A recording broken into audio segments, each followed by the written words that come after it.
10 runners thus far, and it's been all hot green flag racing action. Here comes your race leader.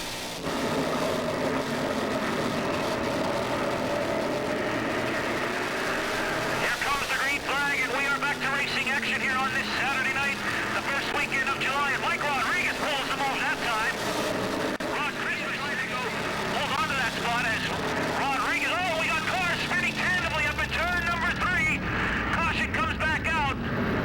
Caution flag is out as a host of cars have tandemly spun going through turn number 3. I think we're looking at the door nice and wide for the number 19 as fellow Mustang driver Gary Fisher goes at it, but boy, round and round we go down the backstretch as the 47 car unfortunately comes up a little too short, getting caught up in that zero with the zero car. That is Ignite Fred Gimby charging up on the outside line in the number 25 Fairway Chevrolet car as he goes side by side with the 10X of Steve Stahl, and Gimby will now take over fourth. It's Lou Frey out of Shelton, Connecticut. Now Lou was midget champion in both the Northeast Midget Association and in the Super Midget Racing Club. So Lou knows what he's doing out there, as do most of the other guys. In a replica of the Harold Cope Coupe that was run by Rags Carter and some of the other greats in stock car racing.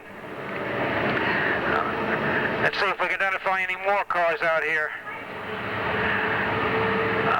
Okay, that number 26 is a three-quarter midget. G93, our first Saturday night feature, and boy, Joe Montkoski gets an excellent jump as he heads into turn number 1, bringing Eric Beers with him. Eric looks to the inside, and we have a car that is spun up against the wall in turn number 2, bringing out the yellow advantage to Jeff Rex. Side by side, they go off that second corner, and Rexy takes over the lead down the back straightaway as he slingshots off turn number 2. Eric Beers falls down to the runner-up position as they come by to complete lap number 7, and we have our first lead change. Jeff Rex takes over the number 1 spot. Car number 17, Mike Rodriguez, runs in the 3rd spot, followed. Oh, and there's contact made between fourth race running Ron Crispin and the 45 on high, but it works to his advantage. The 3H slips in behind him, who started on the 2nd spot. Then it's Brian Davis. Oh, and Gordy Bookman's loose. Everyone is taking evasive action. We have a traffic jam, a bottleneck down in turn number 1, a completely blocked raceway. Looked like the 55B car got a little bit out of shape out there. You can obviously see as the back end was weaving and bobbing down there, and then everyone else just taking evasive action.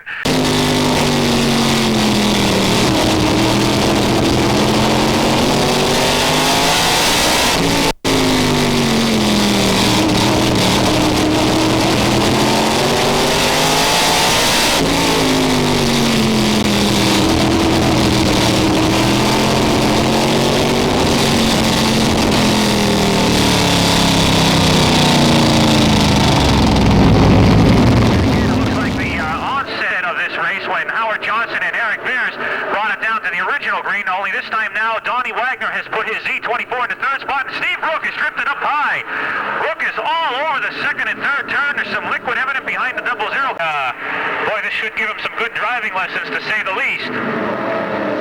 Jeff Rex goes to the outside now as he challenges for that top spot over Joe Montkoski. They run side by side down the backstretch and into turns 3 and 4. Off the 4th corner, and Montkoski continues to lead, and again getting very wide. It's the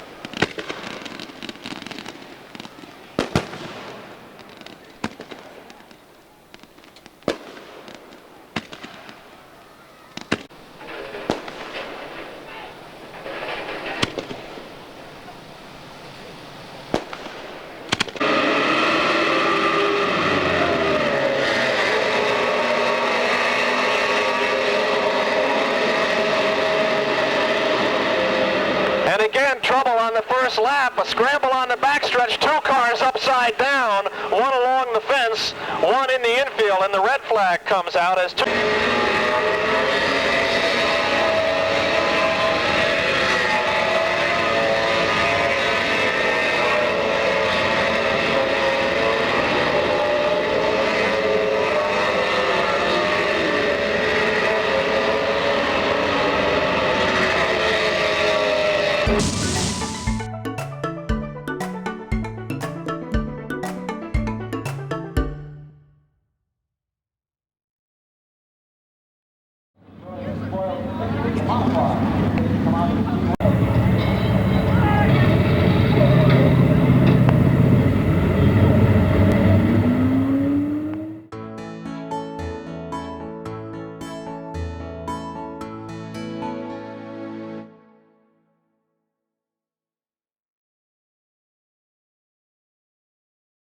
Racing action is underway here in car number 77, again showing some dominance in the early going, Axel Shields.